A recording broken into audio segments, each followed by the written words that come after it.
सर्व मंगल मांगल्ये शिवे सर्वार्थ साधिके शरण्ये त्र्यंबके गौरी नारायणी नमोस्तुते. नमस्कार बंधू भगिनींनो, मी वृषाली भक्तिसागर या आपल्या यूट्यूब चॅनलमध्ये मी तुम्हा सर्वांचं अतिशय मनापासून स्वागत करते.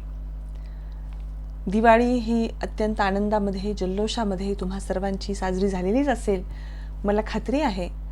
आणि आता कार्तिक महिना आहे, दिवाळी संपन्न झालेली आहे आणि आपल्याला कार्तिकी पौर्णिमेचे वेध लागलेले आहेत. कार्तिकी पौर्णिमेला कार्तिक स्वामींचं दर्शन घेणं हे अत्यंत लाभदायक असं समजलं जातं. खरं तर संबंध वर्षामध्ये कार्तिक स्वामींच्या दर्शनाचा फक्त एकच दिवस आहे आणि तो म्हणजे ही कार्तिकी पौर्णिमा.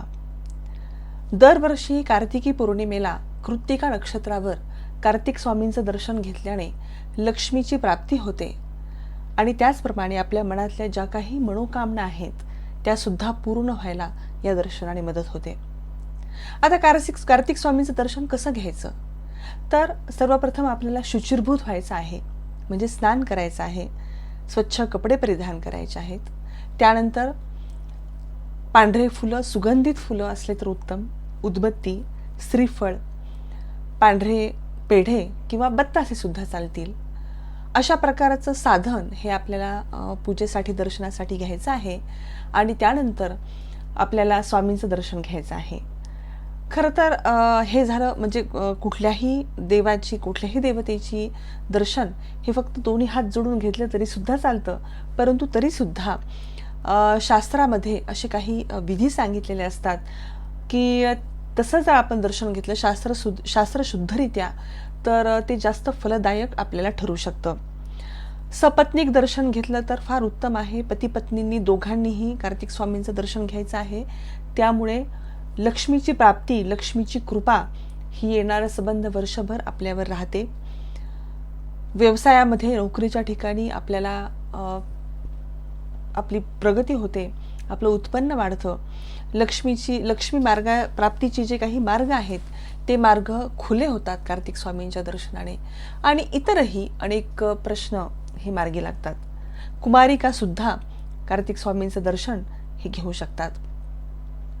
आता शास्त्रशुद्धरित्या कार्तिक स्वामींचं दर्शन घ्यायचं म्हणजे कसं घ्यायचं, तर 8 श्लोक आहेत आणि तो प्रत्येक श्लोक म्हणल्यानंतर आपल्याला एक एक वस्तू, एक एक जिन्नस, एक एक गोष्ट ही आपल्याला स्वामींच्या चरणी अर्पण करायची आहे. तर ते श्लोक कुठले हे आज मी तुम्हाला म्हणून दाखवणार आहे इथे. आणि तो प्रत्येक श्लोक म्हणून झाला की तो श्लोक कशासाठी आहे, त्याचा फायदा काय आहे त्या श्लोकाचा, आणि तो श्लोक म्हणून झाला की आपल्याला स्वामींना काय अर्पण करायचं आहे हे सुद्धा आज इथे आपण पाहणार आहोत.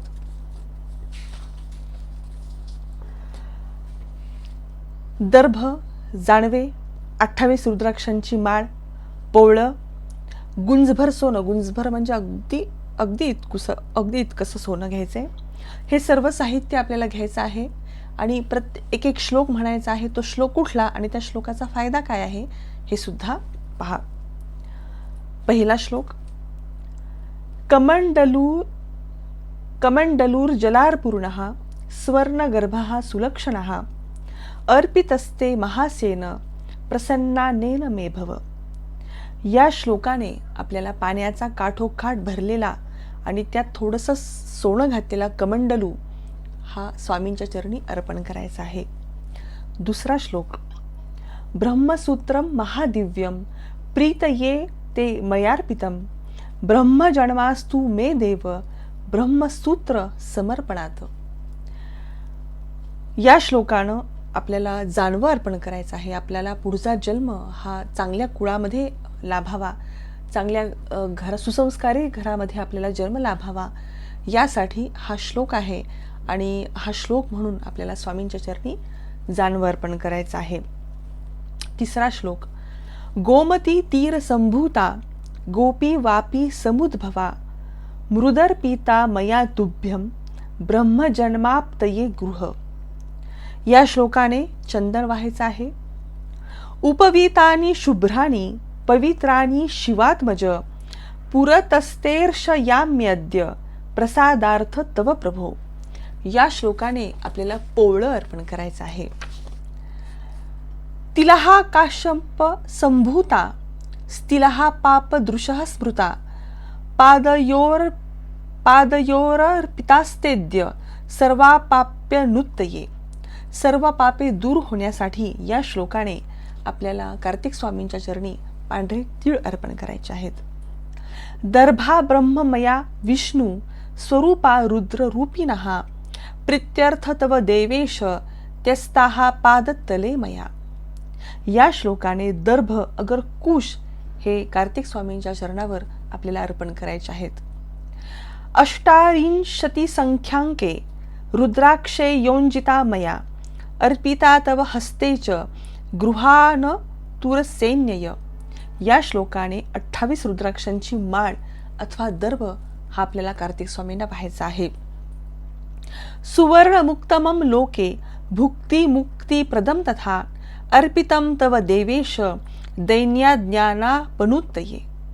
दैन्य आणि अज्ञान नाहीसं होण्यासाठी या श्लोकाने आपल्याला कार्तिक स्वामींच्या चरणी सोनं अर्पण करायचं आहे. सोनं म्हणजे अगदी खूप कमी आपल्या कुवतीनुसार अर्पण करायचं आहे. यामुळे दारिद्र्य जातं, दैन्य जातं असं समजलं जातं, असा अनुभव आहे. आणि त्यामुळे असे हे 8 श्लोक आहेत आणि प्रत्येक श्लोकानंतर आपल्याला काय व्हायचं आहे कार्तिक स्वामींच्या चरणावर ते प्रत्येक श्लोक म्हणून आपल्याला ती वस्तू व्हायची आहे. आणि अशा प्रकारे अतिशय शास्त्रशुद्धरित्या कार्तिक स्वामींचं दर्शन हे आपल्याला या कार्तिकी पौर्णिमेला घ्यायचं आहे. जर काही कारणाने आपण हे सगळं करत नसू, आपली शक्य नसेल, आपल्याला आपल्या कुवतीनुसार ते शक्य होत नसेल किंवा आपल्याला वेळ नसेल, अनेक कारणं असतील शक्य न होण्याची, तर काहीही हरकत नाही. फक्त दोन्ही हात अतिशय मनपूर्वक जोडून अतिशय शुद्ध अंतःकरणाने आपल्याला या कार्तिक स्वामींचं दर्शन या कार्तिकी पौर्णिमेला घ्यायचं आहे. आणि येणारं सबंध वर्ष त्या कार्तिक स्वामींची कृपा ही आपल्यावर त्यामुळे राहणार आहे. आपल्यावर लक्ष्मीची कृपा राहणार आहे, लक्ष्मी प्राप्ती आपल्याला होणार आहे आणि आपल्या मनातल्या सगळ्या मनोकामना पूर्ण होण्यास या कार्तिक स्वामींच्या दर्शनाने मदत होणार आहे. त्यामुळे या कार्तिकी पौर्णिमेला कार्तिक स्वामींचं दर्शन अजिबात चुकवू नका. वर्षातून एकदाच असतं. सपत्नीक घ्या, मुलाबाळांसमवेत घ्या, संपूर्ण कुटुंबासहित घ्या. खूप खूप लाभदायक आहे.